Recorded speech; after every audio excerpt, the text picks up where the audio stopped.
एक नया इतिहास लिखेंगे।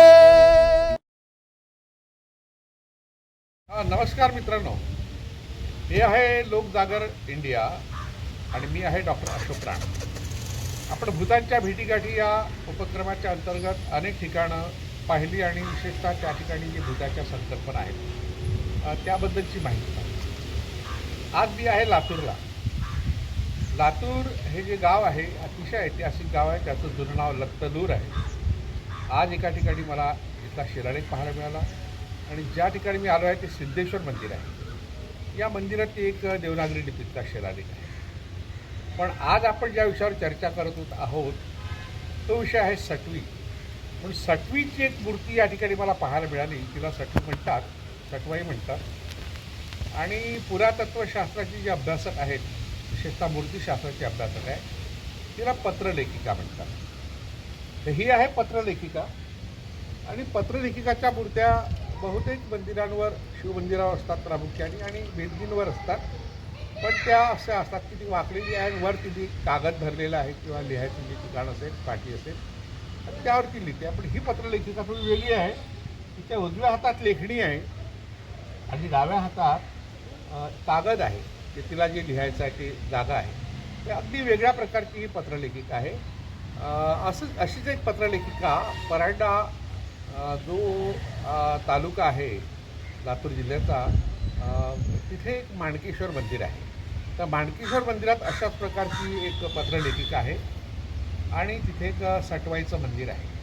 तर बहुतेक लोक सटवाईच्या मंदिरात जेव्हा जातात तिची पूजा करतात, तिला शेंदूर फासतात. त्या उरलेला शेंदूर हा सटवाईच्या आपल्या पत्रलेखिकेच्या मूर्तीलाही फासतात. म्हणजे अनेकांच्या मनात अशी समजूत आहे की पत्रलेखिका हीच सटवाई किंवा सटवी आहे. आता सटवी ही मातृदेवता आहे खरं म्हटलं म्हणजे. आणि खेड्यापाड्यात एक अशी म्हण आहे प्रचलित, सटवाईला नाही नवरा, म्हसोबाला नाही बायको. म्हसोबा हा जो आहे ग्रामदैवत, लोकदैवत किंवा गावात सगळ्यांचा संरक्षण असं जे दैवत आहे त्यालासुद्धा काही ठिकाणी भूत म्हणत आहेत. त्याची बाधा होते अशी समजूत आहे. तर त्याविषयी आपण मागच्या भागात माहिती पाहिली होती आणि त्याला भूत का म्हटलं जातं त्यामागची कारणंसुद्धा पाहिली होती. आता आपण ज्या सटवीबद्दल माहिती पाहतो आहे तिलासुद्धा भूत म्हटलं आहे. ही सटवाई एकीकडे मातृदेवता आहे, म्हणजे प्रसूती चांगली व्हावी, सुलभ व्हावी, बाळंतपण चांगलं व्हावं यासाठी सटवाईची पूजा केली जाते गावखेड्यामध्ये. आणि त्याच वेळेस ती लागण होते अशी समजतात. त्या म्हणीचा मी उल्लेख केला आहे की म्हण जरी तर त्या म्हणीमागे दोन लोकदैवताचा किंवा दंड. म्हसोबा हा गावाचं रक्षणकर्ता मानला जातो, तशी सटवाई ही बालक आयुष्याची शिक्षा करता शकते. म्हणून बाळ जन्माल्यानंतर तिच्या दर्शनासाठी नवजात बालकाला घेऊन जाण्याची परंपरा आहे. आपले भवितव्य ती कपड्यावर लिहितो म्हणून तिची पूजा केली जाते. तसंच आपल्या आयुष्यात काही वाईट घडलं, अघटित घडलं तर दोष कोणाला द्यायचा तर सटवीला देतात. हे सटवीने लिहिलं आहे. तिला शिव्या देण्यासाठी लोक तत्पर असतात. दोन स्त्रिया आपसात जेव्हा भांडतात तेव्हासुद्धा जी प्रभावी शिवी असते ती सटवीच असते. सटवी, मेली अशा प्रकारच्या शिव्या स्त्रिया एकमेकाला देतात. अशी ही सटवी शिव्या देण्याच्या लायकीची आहे काय? तर तिला शिव्या लोक का देतात, तिच्यामुळे अशी कोणती भावना आहे ही आपण या ठिकाणी पाहूया. सटवी किंवा सटवाई या नावाने जिनं स्थान मांडलं आहे तिचं मूळ सिंधू संस्कृतीमध्ये सापडतं. 7 स्त्रिया एका रांगेत उभ्या आहेत आणि त्यांची आराधना करणारा एक पुरुष दर्शवणारी एक मुद्रा या सिंधू संस्कृतीच्या अवशेषामध्ये आढळली आहे. या 7 आसरा आहेत असं काही अभ्यासकांचं मत आहे. 7 या शब्दाचा एक अर्थ पाणी असा होतो, एक अर्थ सत्य असा होतो, एक अर्थ नाग असा होतो. काबरेश शरद पाटलांनी 7 शब्दाचा नाग हा अर्थ शोधून काढला आहे. तर पण महत्त्वाचा जो अर्थ आहे तो सत्याचं पाठराखण करणारी. निर्वृती नावाची जी मातृदेवता जिचा उल्लेख आपल्याला वैदिक साहित्यात आढळतो, तर ती सुद्धा अशा तऱ्हेने सत्याची पाठराखण करणारी होती. कारण ऋत हा जो शब्द आहे तो सत्य या अर्थाचा वैदिक साहित्यामध्ये आहे. त्यामुळे जी सत्याची पाठराखण करणारी ती निर्वृती असा अर्थ घेतला गेला. आणि तिचा पाण्याशी संबंध आहे. तिला काही ठिकाणी यक्षिणी म्हटलं आहे. 7 आसराच्या मालिकेमध्ये तिचा समावेश काही ठिकाणी केला गेला आहे. आणि तिला सर्पराज्ञी असं म्हटलं आहे, काही ठिकाणी भूमाता म्हटलं आहे. म्हणजे नागाशीही संबंध आहे आणि भूमाता म्हणूनही तिचा संबंध आहे.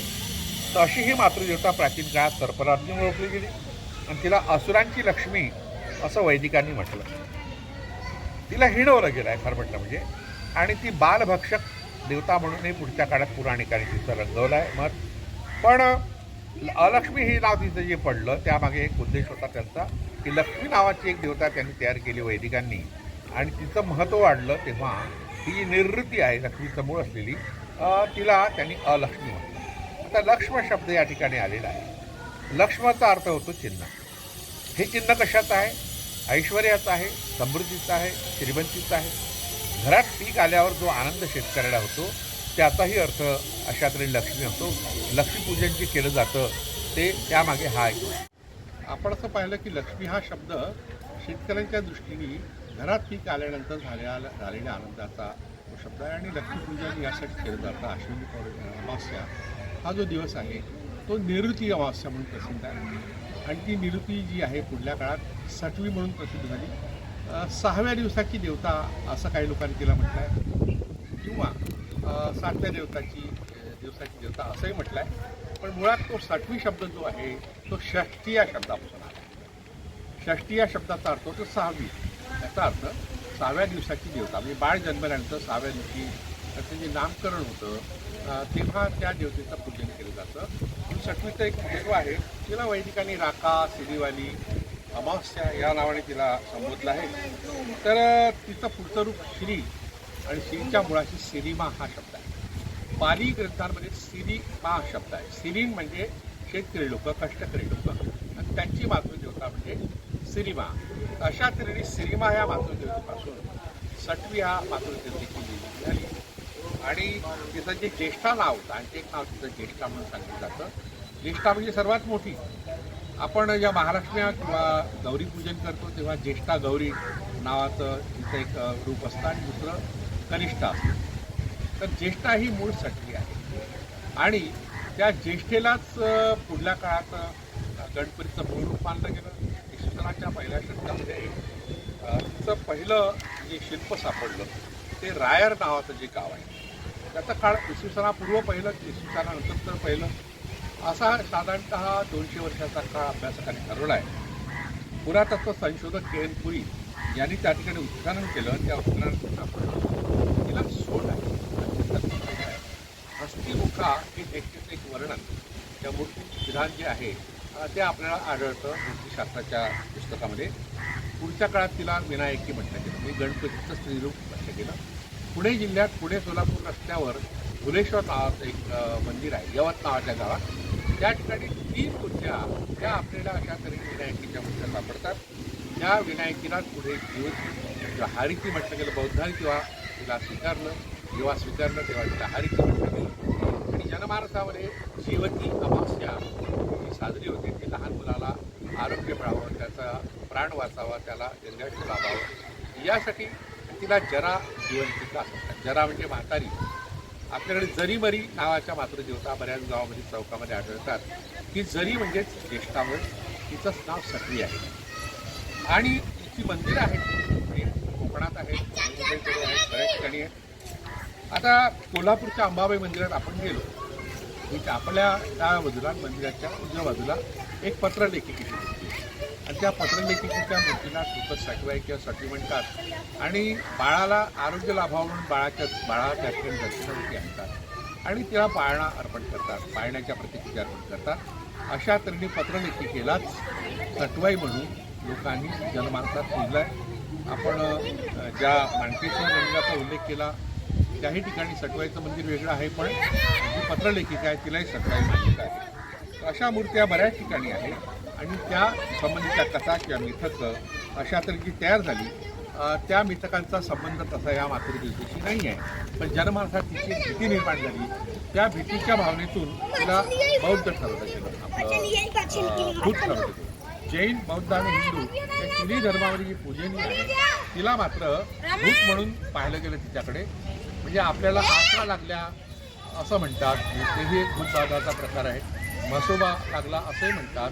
त्याचप्रमाणे सटवाई लागली की सटवी लागली अशी एक समजूत आहे. आणि ती समजा लागली, तिची बाधा झाली तर बाळाला नुकसान होऊ शकतं, त्याचा मृत्यू होऊ शकतो, बाळाचं नुकसान होऊ शकतं. तिचं जे स्वरूप आहे ते भयकारक दाखवलेलं आहे. म्हणजे ते केस विस्कटलेलं अशा स्वरूपात तिला लागतात. तिचा चेहरा भयावह असतो. बाळंतीण किंवा नवजात बाळाच्या आसपास ती प्रकट होते असं म्हणतात. बाळंतपणात मृत्यू झालेल्या स्त्रीचा अतृप्त आत्मा म्हणजे सटवी अशी एक समजूत आहे. आणि ते बाळंतीण स्त्रियाला त्रास देतं, बाळाचं अपहरण करतं, ते बाळाचं दूध वाळविते असं म्हणतात. तिच्या बाधेपासून वाचवण्यासाठी बाळंतीणीच्या खोलीबाहेर लिंबू मिरची बांधतात, राख हळद कुंकू लावले जातात. सटवीचा दिवा लावणे किंवा पारंपरिक गाणी म्हणणे, ते मंत्रतंत्र म्हणणे हे जर झालं तर तिच्यापासून बचाव होतो अशी एक जनमानसात समजूत आहे. तर अशा प्रकारच्या ज्या स्त्रीभूताची कल्पना जी सटवी केली आहे ती बाळंतपण जेव्हा असुरक्षित होतं, जेव्हा आरोग्य सुविधा नव्हत्या, औषधं मिळत नव्हते, आजही खेड्यामध्ये ह्या सोयी नाही आहे, त्यामुळे खेड्यामध्ये ही समजूत अजूनही आहे. सटवाईची पूजा केली जाते. सोलापूर जिल्ह्यात माढा हे जे गाव आहे त्या ठिकाणी एका वळणावर सटवाईची मूर्ती आहे. आणि एखादी बाळंतीण अडली, तिचं बाळंतपण सुलभ व्हावं यासाठी ती सटवाईची मूर्ती पालखी घालतात. तिच्या कृपेने किंवा तिच्या आशीर्वादाने किंवा तिला अडचणीत आणून आपण बाळंतपण करू शकतो अशी समजूत तिथल्या लोकांची असावी. ही श्रद्धा आहे, ही अंधश्रद्धा आहे. आपण पाहावं म्हणजे सटवी निवृत्ती वैदिक ग्रंथांनी विनाशाची देवता, मृत्यूची देवता ठरवली. ती जनमानसात मात्र एक मातृदेवता आहे, बालरक्षक देवता आहे. आयुर्वेदामध्ये तिला बालभक्षक म्हटलं आहे. आपण आयुर्वेदातील भूत हा भाग जेव्हा पाहू तेव्हा आपल्याला कळेल की तिला भूत का ठरवलं गेलं. अनेक दैवतं जनमानसात पूजनीय आहेत, त्यांनासुद्धा आयुर्वेदात भूत म्हणून म्हटलेलं आहे. तर आपण या ठिकाणी त्यांना भूत मानू नये, वाईट मानू नये, त्यांची पूजा करावी केली हा भाग वेगळा, पण त्यांच्याबद्दल अशी वाईट भावना बाळगू नये यासाठी त्या ठिकाणी आपण ही माहिती दिली आहे. धन्यवाद.